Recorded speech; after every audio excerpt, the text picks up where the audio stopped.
نبی کا لب پر جو ذکر ہے بے مثال آیا، کمال آیا، جو ہجر طیبہ، جو ہجر طیبہ میں یاد بن کر خیال آیا، کمال آیا۔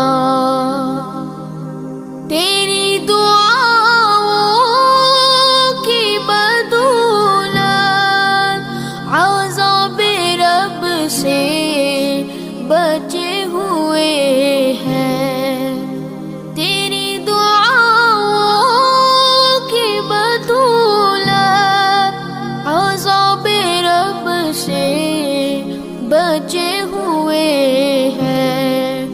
غم میں امت، غم میں امت کہ تیرے لب پر سوال آیا، کمال آیا۔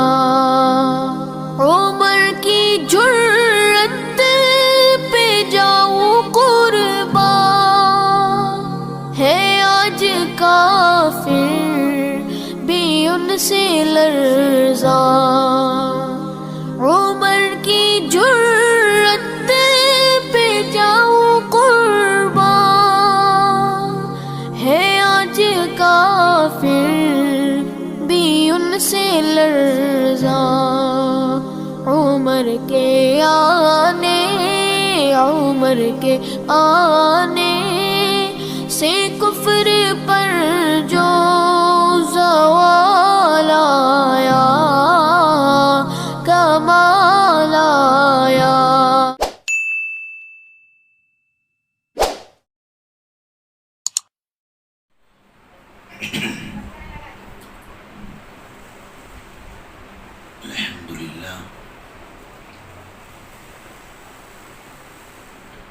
الحمد لله رب العالمين، والصلاة والسلام على أشرف المرسلين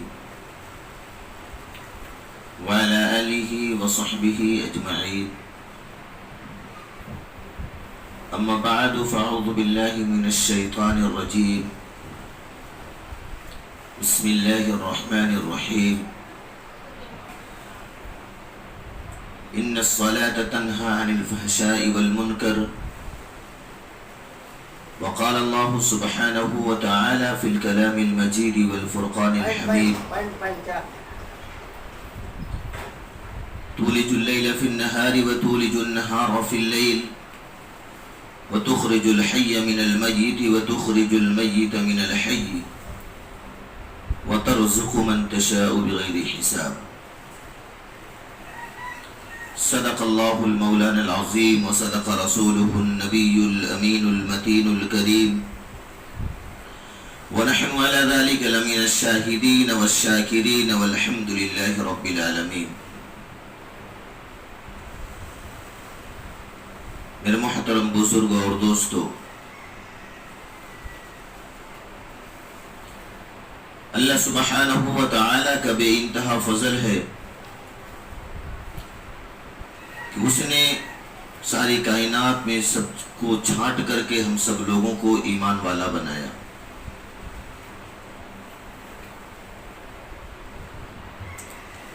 مزید کرم یہ فرمایا سبحانہ و تعالی نے کہ ہمیں اپنے محبوب ساری کائنات کے نبی امام الانبیاء علیہ السلام کا امتی بنایا۔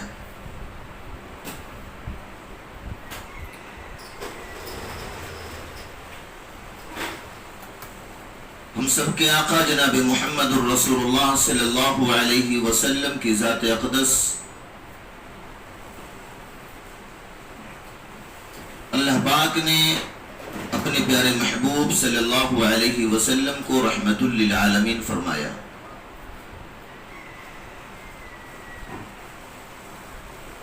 اللہ پاک نے اس دنیا کے اندر کم و بیش 1,24,000 انبیاء علیہ السلام کو بھیجا. اللہ پاک نے کسی نبی کو خلیل اللہ کا لقب دیا، کسی نبی کو ذبیح اللہ کا لقب دیا، کسی نبی کو نجی اللہ کا لقب دیا، کسی نبی کو روح اللہ کا لقب دیا، کسی کو خلیفۃ اللہ کا لقب دیا. لیکن قربان جائیے آقا مدنی جناب محمد الرسول اللہ صلی اللہ علیہ وسلم کی ذات اقدس پر کہ اللہ پاک نے اپنے پیارے محبوب جناب محمد الرسول اللہ صلی اللہ علیہ وسلم کو حبیب اللہ کا لقب عطا فرمایا. ہم سب کے آقا جناب محمد الرسول اللہ صلی اللہ علیہ وسلم نے فرمایا کہ اللہ پاک آپ نے کسی کو نجی اللہ بنایا، کسی کو کلیم اللہ بنایا، کسی کو روح اللہ بنایا، کسی کو خلیفۃ اللہ بنایا اور مجھے حبیب اللہ بنایا. ان لوگوں میں اور میرے میں کیا فرق ہے؟ اللہ پاک فرمائے کہ میرے محبوب، میں نے کسی کو کلیم اللہ بنایا،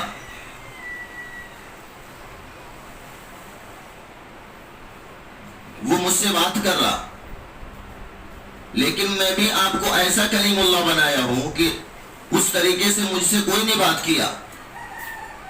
یعنی موسیٰ علیہ نبینا علیہ السلام کو جو لقب ملا تھا وہ کلیم اللہ کا ملا تھا. بولے ہاں موسیٰ علیہ السلام مجھ سے بات کرتے تھے. وَنَادَيْنَاهُ مِنْ جَانِبِ الطُّورِ الْأَيْمَنِ وَقَرَّبْنَاهُ نَجِيًّا، کہ جب موسیٰ کو مجھ سے بات کرنا ہوتا تھا وہ کوہ طور پہاڑ پہ چلتے تھے اور وہاں پہ جا کر کے وہ مجھے پکارتے تھے اور میں ان کی پکار کو سنتا تھا، میں ان کے بات کا جواب دیتا تھا. وہ مجھ سے بات کرنے کے لیے کوہ طور پہاڑ پہ جایا کرتے تھے اور میں ان سے ایسی باتیں کرتا تھا، پتہ چلتا تھا جس طریقے سے ایک دوسرے کے کان میں کوئی بات کر رہا ہو. موسیٰ مجھ سے چپ کے باتیں کرتے تھے اور میں موسیٰ سے چپ کے بات کرتا تھا. لیکن اے میرے محبوب، میں نے آپ کو بھی کلیم اللہ بنایا اور آپ کو کلیم اللہ ایسا بنایا کہ اس طریقے سے جب سے میں نے دنیا قائم کی ہے اور دنیا جب تک قائم رہے گی اس طریقے کا کلیم اللہ مجھ سے کوئی نہیں بن سکتا.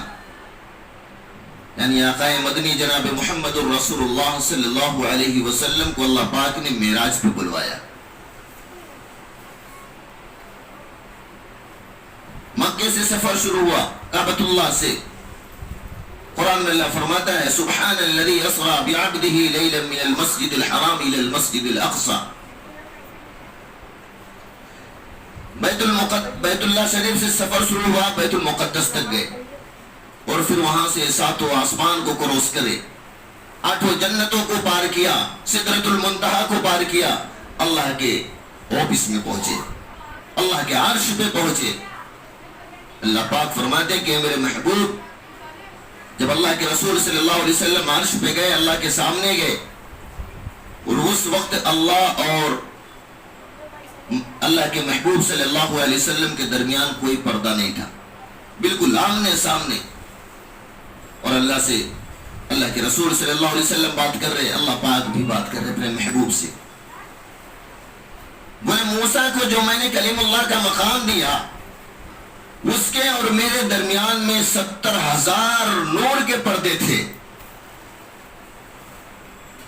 لیکن میرے محبوب، میں نے جب آپ کو یہ مقام عطا کیا، کلیم اللہ کا خطاب عطا کیا، تو میں نے واضح کر دیا کہ تیرے اور میرے درمیان میں کوئی پردہ نہیں. اور دوسرا لقب میں نے حبیب اللہ کا دیا.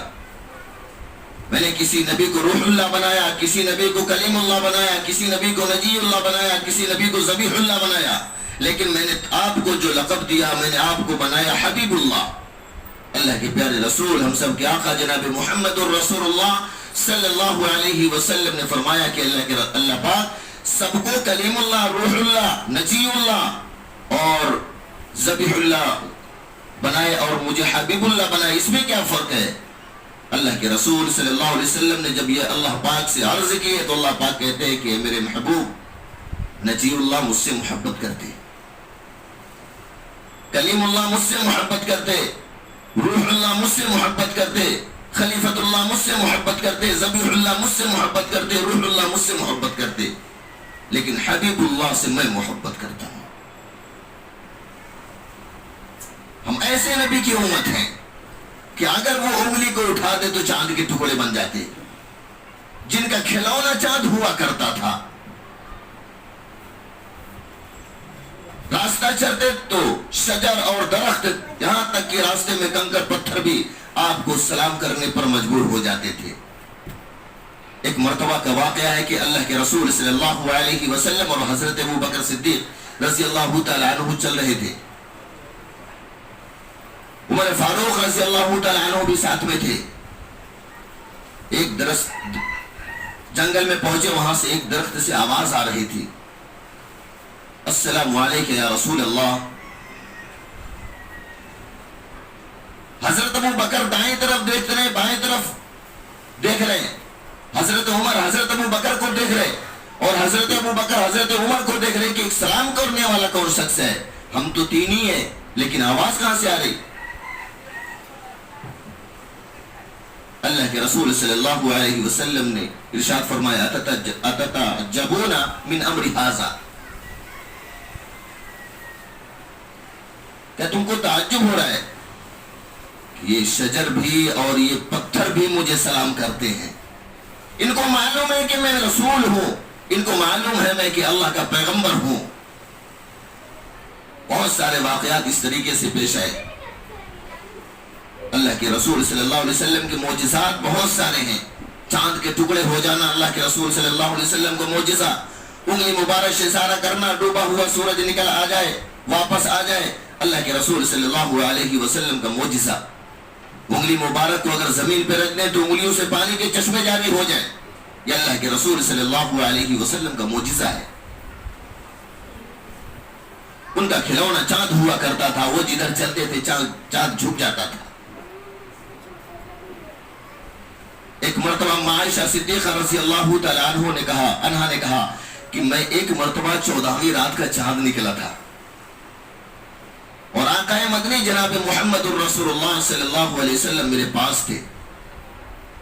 میں کبھی چاند کی طرف دیکھتی تو کبھی آقا علیہ السلام کے چہرے کی طرف دیکھتی، کبھی چاند کی طرف دیکھتی کبھی ان کے چہرے کی طرف دیکھتی۔ میں کافی دیر تک یہی کرتی رہی، لیکن مجھے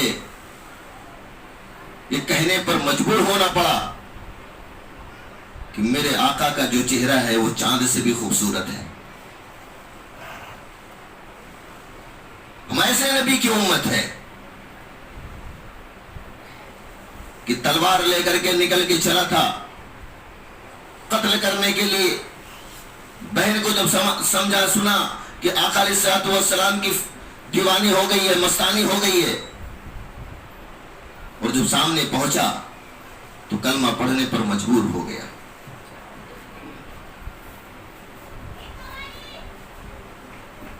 میرے محترم بزرگوں، دوستو، اللہ کے رسول صلی اللہ علیہ وسلم کے چہرے کے قرآن نے قسم کھائی ہے۔ اللہ کے رسول صلی اللہ علیہ وسلم کی زلفوں کی قرآن نے قسم کھائی ہے۔ قرآن میں اللہ فرماتا ہے وَالضُّحَى وَاللَّيْلِ إِذَا سَجَى مَا وَدَّعَكَ رَبُّكَ وَمَا قَلَى وَلَلْآخِرَةُ خَيْرٌ لَكَ مِنَ الْأُولَى أَلَمْ يَجِدْكَ يَتِيمًا فَآوَى۔ قرآن کہتا ہے قسم اللہ کے رسول صلی اللہ علیہ وسلم کے چہرے کی، اللہ قسم کھا رہا ہے۔ آج ہمارا چہرہ اللہ کے رسول صلی اللہ علیہ وسلم کے طریقے پر نہیں، ہم ان کے امتی ہیں۔ ہمارا وضع خطا اللہ کے رسول صلی اللہ علیہ وسلم کے طریقے کے مطابق نہیں، ہمارا لباس اللہ کے رسول صلی اللہ علیہ وسلم کے طریقے کے مطابق نہیں۔ یہی وجہ ہے کہ ہم پریشان رہتے ہیں۔ اللہ پاک نے قرآن میں فرمایا اطیعوا اللہ واطیعوا الرسول، میری اطاعت کر لو، میرے محبوب صلی اللہ علیہ وسلم کی اطاعت کر لو، کامیاب ہو جاؤ گے۔ ساری دنیا کی خوشیاں تمہارے قدموں میں علاقے میں ڈال دوں گا۔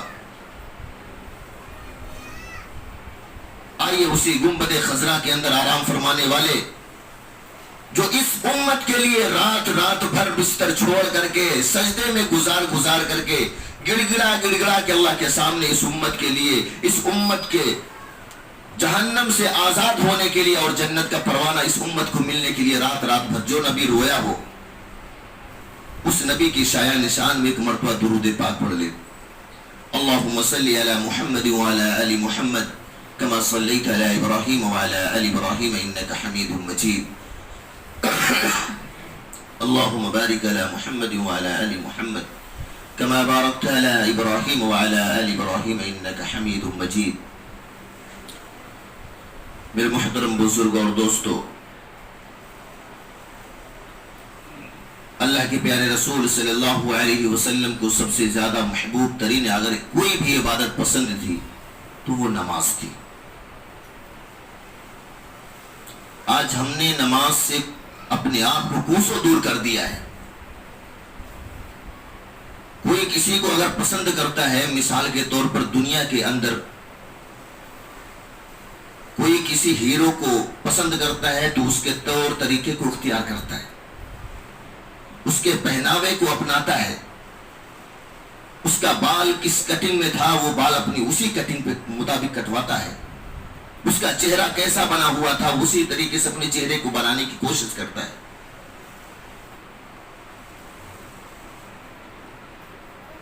لیکن اگر یہ امت کے اوپر غور کیا جائے کہ جن کے صدقے میں ساتوں زمین اور ساتوں آسمانوں کو بنایا گیا، کہ جن کے صدقے میں 1,24,000 انبیاء علیہ السلام کو اس دنیا کے اندر مبعوث کیا گیا، کہ جن کے صدقے میں سورج اور چاند کو بنایا گیا، آسمان کے اوپر جو جھلملاتے ستارے ہیں انہی کے صدقے میں پیدا کیے گئے، یہ دریا سمندر پہاڑ انہی کے صدقے میں پیدا کیے گئے۔ اللہ پاک نے انہی محبوب صلی اللہ علیہ وسلم کے صدقے تو فعل میں 18,000 مخلوقات کو بھی پیدا کیا۔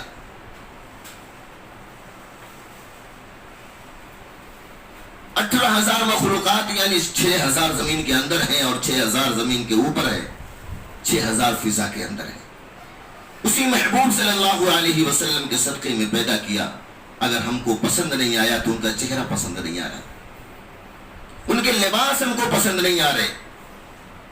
کل قیامت کے دن جب آقا علیہ السلام کے سامنے ہماری حاضری ہوگی، ہم کیا چہرہ دکھلائیں گے کہ ہمارے لیے وہ اپنی پوری زندگی اللہ کے سامنے گڑ گڑا کر رو کر،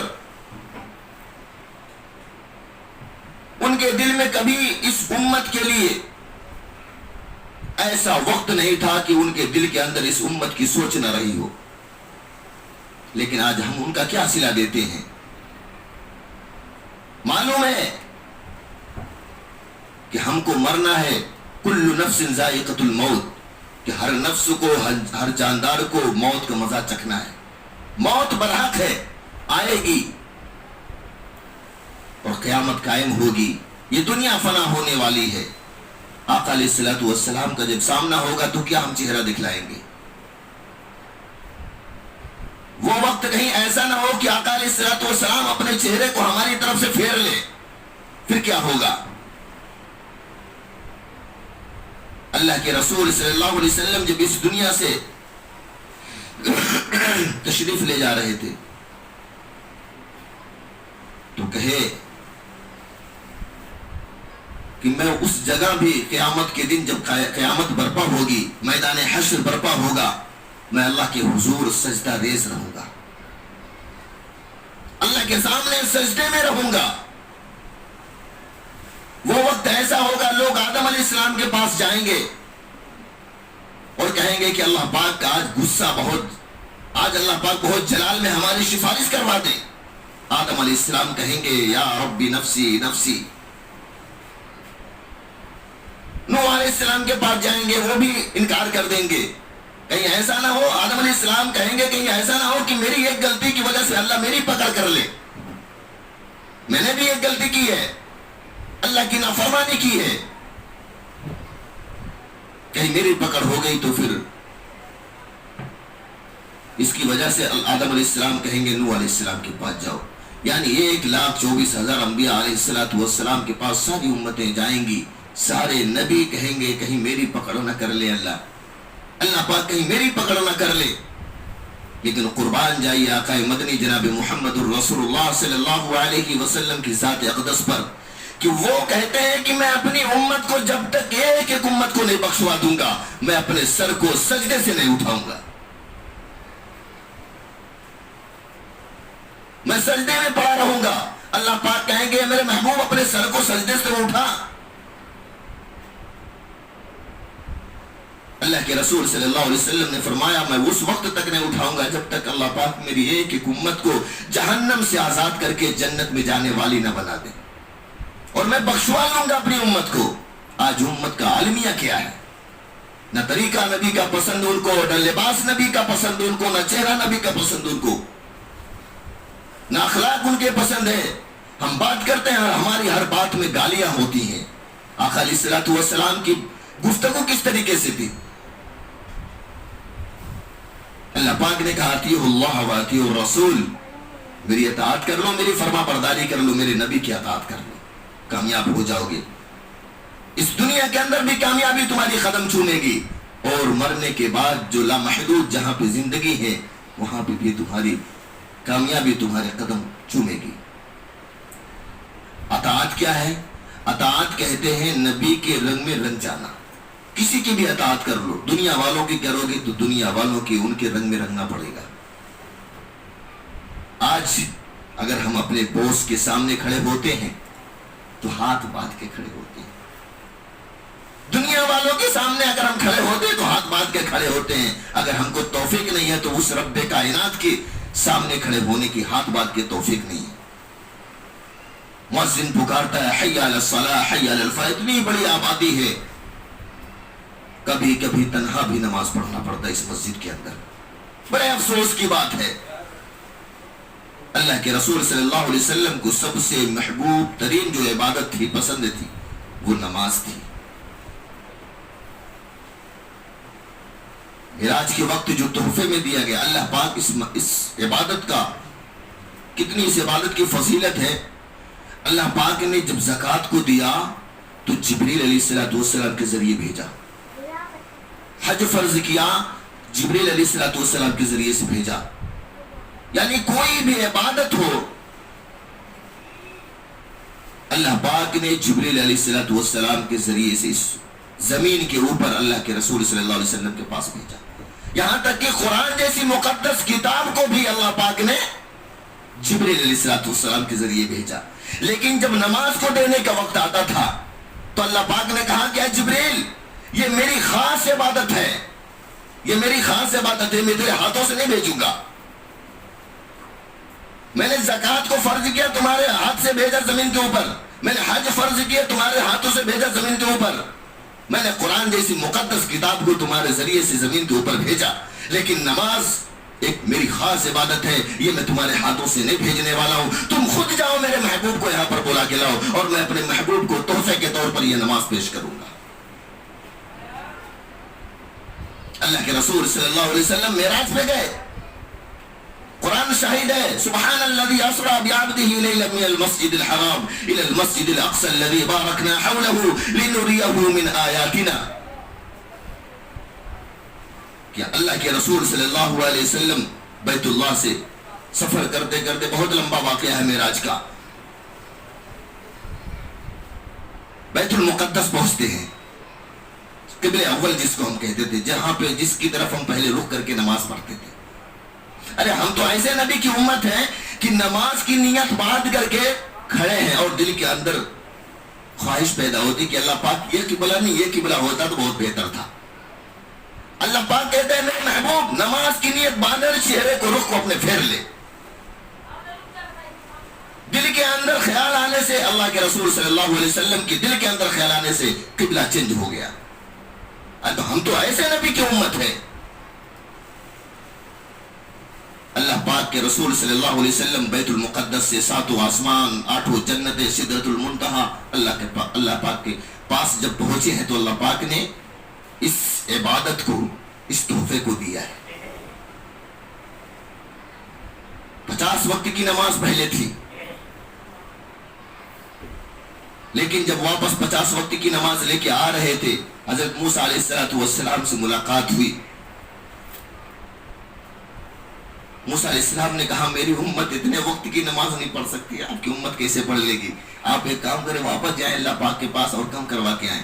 50 سے 45 ہوئی، 45 سے 40 ہوئی، 35 ہوئی، 30 ہوئی، 25 ہوئی، 20 ہوئی، 15 ہوئی، اس کے بعد پھر 10 کے بعد پھر موسیٰ علیہ السلام بھیجے، 5 ہوئی، پھر 5 لے کر آئے. موسیٰ علیہ السلام بولے یہ بھی نہیں کر سکتی ادا.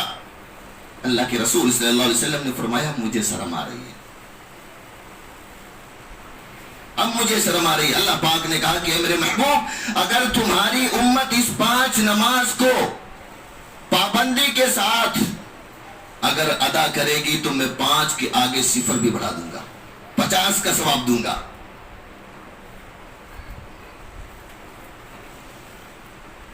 اور قرآن میں کہتا ہے اللہ پاک ان الصلاۃ تنہی عن الفحشاء والمنکر. آج ہمارے بچے جو ہیں، نوجوان نسلیں ہماری جو ہیں، وہ نشہ خوریوں میں ملوث ہے. شراب کے اڈوں پر زیادہ تر مسلم قوم ملتی ہے. لڑائی جھگڑے کے اندر زیادہ تر مسلم طبقہ ملتا ہے. میں رات میں تقریباً 3 بجے آ رہا تھا، میں نے 5 نمبر چوکی کے سامنے دیکھا مسلمان عورتیں اور مسلمان آدمی وہاں پہ ہجوم لگا ہوا ہے، چوکیاں بھی بھری رہتی ہیں. پتہ چلتا ہے کہ لڑائی جھگڑے عام ہو گئے ہیں ان کے پاس، جبکہ ساری چیزوں کا حل اللہ کے رسول صلی اللہ علیہ وسلم کے مقدس مبارک دین کے اندر ہے. قرآن بھی کہتا ہے ان الصلاۃ تنہی عن الفحشاء والمنکر، کہ نماز کو اگر تم مضبوطی کے ساتھ پکڑو گے، جس طریقے سے میرے محبوب نے ادا کی ہے، جو طریقہ صحابہ اکرام رضوان اللہ تعالی علیہم اجمعین کا تھا، اگر اس طریقے سے تم نماز کو پڑھنا شروع کر دو گے، جس طریقے سے نماز کو پڑھنے کا حق ہے، تو نماز تمہارا ہاتھ پکڑ کر چھوٹی سے چھوٹی یا بڑی سے بڑی کوئی بھی برائی ہو، تمہارا ہاتھ پکڑ کر نماز روک لے گی. لیکن شرط یہ ہے نماز کو نماز کے طریقے پر ادا کیا جائے.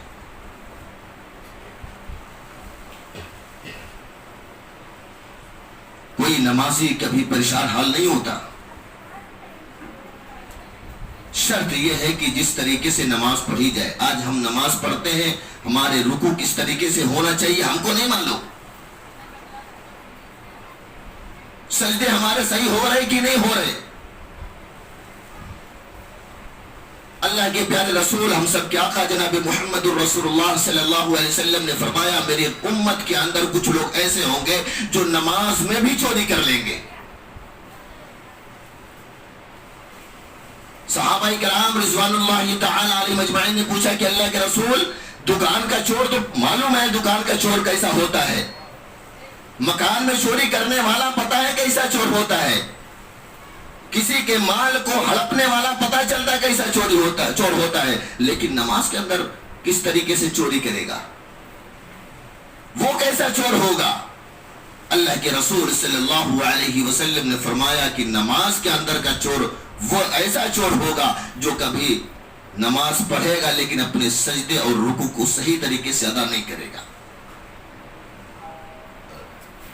آج ہمارا عالمیہ کیا ہے، نماز کے اندر امام کھڑے ہیں اور امام کے پیچھے کہاں سے جڑا جائے ہم کو نہیں معلوم. کبھی ہم نے سیکھنے کی کوشش نہیں کی. ہم نے باہر سے لوگوں کو دیکھا ہے امام صاحب نماز میں کھڑے، 1 رکعت مکمل ہو گئی ہے، جب تک چاروں مکمل نہیں ہوگی پیچھے والا نیت باندھ کے کھڑا نہیں ہوگا.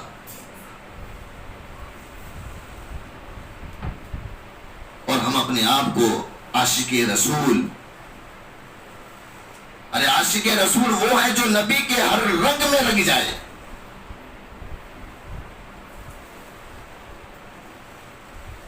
نماز کے اندر چور وہ ہے جو رکوع اور سجدے کو صحیح طریقے سے ادا نہیں کرتا. کس نے بتلایا؟ اللہ کے رسول صلی اللہ علیہ وسلم نے. نماز کے اندر سجدہ کس طریقے سے کیا جائے، پشت گوشت کس طریقے سے ہونی چاہیے نماز کی حالت میں ہم نے کبھی سیکھا نہیں. صحابہ کرام نے تقریباً 14 سال تک اس پہ محنت کی. ان کو اس کے بعد اس نماز کی لذتیں، اس نماز کے اندر مٹھاس، اللہ سے تعلق، اللہ کی محبتیں ان کے قلوب کے اندر آئی. حضرت عمر فاروق رضی اللہ تعالی عنہ کا زمانہ آیا. آپ رضی اللہ تعالی عنہ نے امامت کرنا شروع کر دیا، خلیفۃ المسلمین بنے. حدیث کی کتابوں میں لکھا ہے کہ فجر کی نماز تھی. حضرت عمر فاروق رضی اللہ تعالی عنہ مسجد نبوی میں پہنچتے ہیں نماز پڑھانے کے لیے. سارے صحابہ پہنچے ہوئے ہیں، مسجد کساکس بھری ہوئی ہے، اور یہ صحابہ ایسی نماز پڑھتے تھے کہ جب یہ نیت باندھ لیتے تھے تو ان کو اللہ کے علاوہ کوئی نظر ہی نہیں آتا تھا. اور آج ہم نیت باندھ کے کھڑے ہوتے، مچھر بھی کاٹتا ہے تو تالیاں بجتی ہیں. نماز کے اندر کھڑے ہوتے ہیں، منہ جمائی لیتے ہیں، ڈھاکے کی طرح باتے ہیں. لیکن وہ صحابہ کی نماز ایسی ہوا کرتی تھی کہ مسجد نبوی کے اندر فجر کی نماز پڑھانے کے لیے حضرت خلیفۃ المسلمین حضرت عمر فاروق رضی اللہ تعالی عنہ پہنچے. سارے صحابہ فجر سے پہلے کی 2 رکعت سنت موقدہ ادا کی.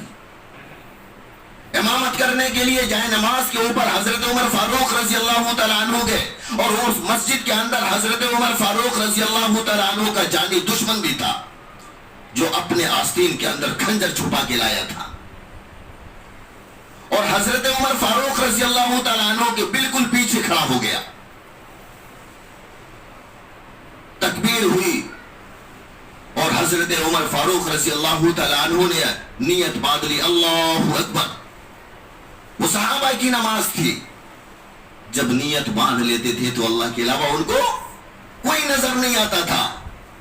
حضرت عمر فاروق رضی اللہ تعالی عنہ نے سورہ فاتحہ کی تلاوت شروع کر دی، قرآن کی تلاوت شروع کر دی. سارے صحابہ نیت باندھ کر پیچھے کھڑے ہو گئے، اور ان کو بھی اللہ کے علاوہ کوئی نظر نہیں آ رہا. وہ جو حضرت عمر فاروق رضی اللہ تعالی عنہ کا جانی دشمن تھا، اس نے جب سمجھا کہ سارے صحابہ نیت باندھ کے کھڑے ہو گئے، اپنے آستین سے خنجر کو نکالتا ہے اور حضرت عمر فاروق رضی اللہ تعالی عنہ کے پیٹھ مبارک کے اوپر ایک وار کرتا ہے. حدیث کی کتابوں میں لکھا ہے کہ ان کو جنبش تک نہیں ہوئی. جس طریقے سے وہ قرآن کی تلاوت کرتے تھے اسی طریقے سے قرآن کی تلاوت کر رہے ہیں. وہ حضرت عمر فاروق رضی اللہ تعالی عنہ کا جو دشمن تھا، اس نے خنجر کو نکالا، پھر دوبارہ وار کیا، لیکن آواز میں کوئی لچک نہیں. پھر دوسری مرتبہ کھینچا، تیسرا وار کیا، آواز کے اندر کوئی لچک نہیں. جس طریقے سے قرآن پڑھ رہے تھے اسی طریقے سے قرآن پڑھ رہے. وہ جو حضرت عمر فاروق رضی اللہ تعالیٰ عنہ کا جانی دشمن تھا، وہ سمجھ رہا تھا ان کو کچھ نہیں فرق پڑے گا. وہ خنجر کو نکالتا ہے اور چوتھی مرتبہ پیٹ میں مار دیتا ہے، تود کے اوپر مار دیتا ہے، جس کی وجہ سے اٹڑیاں ان کی باہر لٹک گئی. حضرت عمر فاروق رضی اللہ تعالیٰ عنہ نے اپنے ہاتھ کو پیچھے کیا اور ایک صحابہ کو سب سے آگے کر دیا، جائے نماز پر کھینچ کے لائے اور کہنے لگے کہ عمر مرتا ہے، مرنے دو. عمر تڑپ کر مرنا پسند کیا. عمر مرتا ہے، مرنے دو، اللہ کی عبادت میں کوئی فرق نہیں آنے دینا. حضرت عمر رضی اللہ تعالیٰ عنہ نے تڑپ کر مرنا پسند کیا، لیکن اللہ کے عبادت میں ذرہ برابر بھی کمی آ جائے یہ اللہ حضرت عمر کو بھی نہیں پسند تھا. آج مؤذن پکارتا حی علی الصلاۃ حی علی الفلاح، فجر کے وقت ہم اپنے بستروں کو چھوڑنے کے لیے تیار نہیں. ایک مرتبہ داماد خدا، شیر خدا، داماد رسول صلی اللہ علیہ وسلم کے پیر مبارک میں تیر لگ گیا تھا. حضرت علی رضی اللہ تعالیٰ عنہ کے پیر مبارک کے اندر تیر لگا تھا، اور وہ تیر بہت اندر تک گھس گیا تھا، ہڈی ٹچ ہو گئی تھی، لیکن وہ تیر نکلوانے نہیں دیتے تھے. جب دیکھتے تھے کہ 2-4 لوگ یہاں پہ کھڑے ہیں، اس جگہ پہ جاتے نہیں، بھاگ جاتے، بولتے تم لوگ میرے تیر نکالنے کی بات کر رہے ہو، میں نہیں تیر نکلواؤں گا. سارے صحابہ پریشان تھے کہ حضرت علی کی ٹانگ کا کیا ہوگا، ان کی ٹانگ تو کاٹنی پڑے گی، تیر نہیں نکلوانے دے رہے، اندر سے گوشت کے لوتھڑے کو سڑا رہا ہے وہ. اور جب بھی وہ دو چار صحابہ کو دیکھتے تھے تو وہاں سے چلے جاتے تھے. سارے لوگ پریشان ہو گئے, مشورہ کیا ان کے ٹانگ کا کیا ہوگا, یا تو ٹانگ کاٹنی پڑے گی ان کی. تو کچھ لوگوں نے مشورہ دیا جب حضرت علی نماز کی حالت میں نیت باندھ کے کھڑے ہو جائیں, ان کے تیر کو کھینچ کر نکال لیا جائے. ہوا یوں ہی کہ حضرت علی رضی اللہ تعالی عنہ نے نماز کی نیت باندھ کے کھڑے ہوئے. پیچھے صحابہ کرام کی جماعت جو تھی طاق میں لگی ہوئی تھی کہ حضرت علی اللہ کے سامنے کھڑے ہو جائیں, اس کے بعد ان کی ٹانگ سے تیر کو پکڑ کر کھینچ لیا جائے. جب حضرت علی رضی اللہ تعالی عنہ نے نماز کی نیت باندھ کے کھڑے ہوئے, صحابہ کرام رضوان اللہ تعالی علیہ مجمعین کی کچھ جماعت تھی جو طاق میں تھی, جب دیکھے کہ حضرت علی نیت باندھ کے کھڑے ہو گئے, پیچھے سے صحابہ کرام رضوان اللہ تعالی علیہ مجمعین کی جماعت جو مختصر تھی وہ آئی اور حضرت علی رضی اللہ تعالی عنہ کے پیر سے تیر کو پکڑ کے گھسیٹ لیا. جنبش تک نہیں آئی, پیچھے بیٹھے ہوئے تھے. حضرت علی رضی اللہ تعالی عنہ نے اپنی نماز سے جب فارغ ہوئے اپنے پیر کو پکڑ کے کہہ رہے نہیں نہیں تم لوگ میرے تیر نکالنے کی بات کر رہے ہو, میں تیر نہیں نکلاؤں گا. سارے صحابہ کہنے لگے اللہ اللہ, اے علی تمہارے نماز کی کیا کیفیت تھی, تیر تو نکلا جا چکا اور تم کو خبر بھی نہیں. ایسی نماز ہوا کرتی تھی. آج ہماری نماز کیسی ہے, ہم خود اس کا محاسبہ کریں. جب اللہ کی عبادت وہ لوگ اس طریقے سے کیے تو اللہ پاک نے بھی ان کو رضی اللہ عنہم ورضوا عنہ کا پروانہ دے دیا.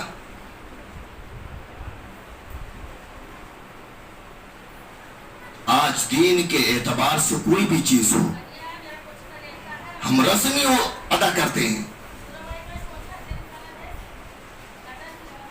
رسمی ادا کرتے ہیں. آج یہ مسجد کی بات ہے, لوگ کافی دور بھاگ رہے ہیں, لیکن میرے گھر کی یا آپ کے گھر کی بات نہیں, اللہ کے گھر کی بات ہے. اللہ کے رسول صلی اللہ علیہ وسلم نے فرمایا اگر کوئی شخص مسجد بنواتا ہے یا مسجد میں کچھ خرچ کرتا ہے تو یہ اللہ کا گھر ہے, اور کوئی مدرسے کے اندر اگر خرچ کرتا ہے تو وہ محمد الرسول اللہ صلی اللہ علیہ وسلم کا گھر ہے. ایک مرتبہ کا واقعہ ہے کہ ایک بادشاہ تھا, اس نے اعلان کیا کہ میں ایک مسجد ایسی بنوانے والا ہوں جس کے اندر سارے خرچے میرے ملکیت سے ہوں گے. اس کے اندر نہ کوئی چندہ اور نہ کسی کا 1 روپیہ لگے گا. جتنے بھی اخراجات اس مسجد کے بنانے میں آئیں گے سب میں اپنے اوپر لیتا ہوں. اعلان ہوا, بڑا سا بورڈ لگا دیا گیا کہ اس مسجد کی تعمیر میں جتنے بھی اخراجات آئیں گے وہ بادشاہ کا رہے گا, اس کے اوپر کسی کا 1 روپیہ لگنے والا نہیں, خود اکیلا یا تنہا بادشاہ بنوائے گا. اس وقت ایک جنگلوں میں لکڑی کاٹنے والا شخص تھا. وہ جنگلوں میں جایا کرتا تھا اور لکڑی کاٹتا تھا, اس کے بعد وہ بازار میں اس کو فروخت کرتا تھا. پورا دن کا اس کا یہی کام تھا. پھر تھوڑے پیسے جو ہوتے تھے وہ گھر لاتا تھا اور اس سے اپنا گھر کا گزر بسر کرتا تھا, اپنے بیوی بچوں کے اخراجات کو پورا کیا کرتا تھا. جب بادشاہ نے یہ اعلان کروایا کہ مسجد میں بنواؤں گا اور اس مسجد کے اندر کسی کا 1 روپیہ بھی نہیں لگے گا, جتنے اخراجات ہوں گے سب بادشاہ کے رہیں گے. اس بندے تک جب یہ خبر پہنچی تو یہ صبح سے لے کے شام تک لکڑیاں کاٹتا رہا, بیچتا رہا, کاٹتا رہا, بیچتا رہا. تھوڑے پیسے جو ہوئے اس پیسے سے 4 اینٹ خریدا. کتنے اینٹ؟ 4 اینٹ خریدا اور بادشاہ کے حضور پہنچا اجازت لے کے. کہا بادشاہ سلامت, میں نے سنا ہے کہ آپ مسجد تعمیر کروا رہے ہیں, مسجد تعمیر کروا رہے ہیں. تو انہوں نے کہا ہاں. تو یہ اپنی گٹھری کو کھولتا ہے اور کہتا ہے یہ 4 میں نے اینٹ خرید کے لائے ہیں, اس کو مسجد میں لگوا دینا. بادشاہ نے کہا نہیں, اس میں چندہ نہیں ہوگا, نہ اس میں کسی کا 1 روپیہ خرچ ہوگا, اس کا سارا خرچہ جو ہے میں اپنے ذمہ لیا ہوں. اس نے کہا کہ اللہ کے واسطے اگر یہ 4 اینٹ میری لگوا دیں, بڑے حلال بڑی مشقتوں کی کمائی کے پیسے کے ہیں, میرا کام یہ ہے کہ صبح سے شام تک جنگلوں میں لکڑیاں کاٹتا ہوں، اس کے بعد اس کو بیچتا ہوں، سر کے پسینے پیر کے انگوٹھے تک پہنچتے ہیں، بڑی مشقتوں کی کمائی کی یہ اینٹ ہے، میں چاہتا ہوں، میری خواہش ہے کہ اللہ کے گھر میں لگے۔ بادشاہ نے کہا نہیں، اس کے اندر کسی کا بھی 1 روپیہ نہیں لگے گا، اور اگر تم جاتے ہو تو ٹھیک ہے، نہیں تو دھکے مار کر بھی تم کو باہر نکلواؤں گا۔ مایوس ہو کر جانے لگا، لیکن اس کے دماغ کے اندر ایک چیز سوجھی کہ گٹھری تو تھی، لکڑی بھی تھی، اور وہ اینٹ کی بھی گٹھری تھی۔ سامنے مسجد جہاں بن رہی تھی اس جگہ پر اینٹ کا انبار لگا ہوا تھا۔ وہ جب اینٹ کے پاس پہنچا تو گر گیا، جان کے گرا، وہ جان بوجھ کے گرا، اور وہاں پہ اینٹ اپنی گٹھری کو کھول کے چھوڑ دیا۔ لوگوں نے دیکھا کہ گرا ہے، پھر اٹھایا اپنی گٹھری کو، لکڑی اٹھایا، کندھے پہ رکھا، پھر لے کے جانے لگا۔ لوگوں نے دیکھا کہ بھائی وہ گرا اور اٹھا، اپنے سامان کو لیا اور چلتا بنا۔ کچھ دنوں کے بعد بادشاہ اس وقت اللہ کا ولی ہو گیا تھا۔ خواب دیکھا کہ میرے پاس 2 لوگ آئے اور مجھے بولے کہ اللہ کے ولی، چلو آج تم کو تمہاری جنت دکھائے۔ وہ اللہ کے ولی اس وقت کے جو تھے، جو مسجد بنوائے تھے، وہ بادشاہ بولے میں ہو لیا ان لوگوں کے ساتھ میں۔ جاتے جاتے جب میں چلتا رہا تو میرے نظر کے سامنے ایک چاندی کی جنت آئی،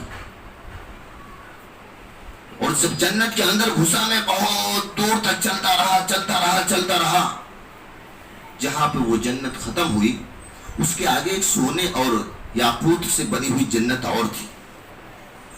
میں نے پوچھا ان لوگوں سے یہ کس کی جنت ہے؟ بولے وہ یہ بھی اللہ کے گھر بنوانے والے کی جنت ہے۔ بولے وہ کون سا شخص ہے؟ بولے وہ جو آپ مسجد بنوا رہے تھے اس میں 4 اینٹ لگوایا تھا، وہی شخص ہے۔ ارے بولے میں کہاں اس میں لگوایا اس کی اینٹ؟ میں نے تو منع کر دیا تو اس کو ہٹا دیا تھا وہاں سے، اور یہ میں مسجد بنوایا تو مجھے چاندی کی جنت، اس نے 4 اینٹ تو اس کو سونے کی جنت۔ بولے ہاں، وہ اس طریقے کا واقعہ، سارے واقعے کو کھول کے بتائے، فرشتوں نے بتایا کہ ایسا تھا، وہ آپ کی اینٹ کی طرف سے جا رہا تھا اور وہ گرا، وہاں پہ اینٹ کھول دیا اور چلا گیا۔ وہ 4 اینٹ اس کی تمہاری مسجد میں لگی ہے جو مسجد بنوائے تھے۔ اس کے بعد بادشاہ بولتا ہے کہ میری نیند جب کھلتی ہے میں اس شخص کو تلاش کرواتا ہوں، اور اس کو بلانے کے بعد اپنے پاس بلایا، اس کو کہا کہ بھائی ایسا ہے، تم نے سچ بتانا، آج تو میں تجھے ڈانٹوں گا بھی نہیں، نہ تجھے کوئی سزا دوں گا، تو سچ بتانا وہ 4 اینٹ کا مسئلہ کیا ہے؟ اس شخص نے کہا بادشاہ سلامت، میں جا رہا تھا، آپ کے اینٹ کا انبار لگا ہوا تھا، میں سوچا اس سے بہتر طریقہ نہیں ہے، جب آپ نے انکار کر دیا وہاں پہ میں گر گیا اور اس اینٹ کو وہاں پہ کھول دیا اور میں چلا گیا۔ اب میں سمجھ رہا تھا کہ یہ اینٹ مسجد ہی میں لگے گی، میری بھی 4 اینٹ شاید مسجد میں لگی۔ بولے ہاں لگی ہوئی ہے۔ بولے اچھا وہ بتاؤ وہ 4 اینٹ کی قیمت کیا لوگے؟ وہ 4 اینٹ کی قیمت لے لو اور ایک لیٹر پیڈ پر مجھے لکھ کر دے دو کہ یہ 4 اینٹ کی قیمت میں نے لے لیا ہے۔ تو بولا بادشاہ سلامت میں نہیں لوں گا۔ بولے 1000 درہم دے رہا ہوں، سونے کے ٹکڑے کو درہم بولتے، بولے 1000 درہم دے رہا ہوں، اور اس لیٹر پیڈ کے اوپر لکھ دو کہ میں نے یہ 4 اینٹ کی قیمت ان سے لے لی ہے۔ بولے نہیں اتنا سستا سودا نہیں کروں گا میں۔ بولے چل ٹھیک ہے 2000 درہم لے لے۔ اس نے کہا بادشاہ سلامت بہت سستا سودا ہے، میں نہیں 2000 میں نہیں دوں گا۔ بولے 5000 لے لے، اس 4 اینٹ کی قیمت کو 5000 درہم لے لے، اور اس لیٹر پیڈ پہ لکھ کے دے دے مجھے کہ میں نے 4 اینٹ کی قیمت کو لے لیا ہے۔ اس نے کہا نہیں اتنا سستا سودا نہیں۔ بولتے حوالے 10,000 درہم۔ بولے 10,000 لے لے، یہ 4 اینٹ کی قیمت کو میں 10,000 درہم دے رہا ہوں، تیرے اینٹ تھی میں نے سونے کے ٹکڑے میں تجھے دے رہا ہوں، اور اس کے عوض میں تجھے جگہ بھی دوں گا، زمین بھی دوں گا، لیکن اس لیٹر پیڈ کے اوپر لکھ دے۔ اس شخص نے کہا بادشاہ سلامت مجھے معلوم ہے جو تم رات میں خواب دیکھے ہو نا، یہ مجھے برسوں سے اللہ دکھلا رہا ہے، وہ میری جنت کو اللہ مجھے برسوں سے دکھلا رہا ہے، تم میری جنت کو رات کو دیکھ کر آئے ہو.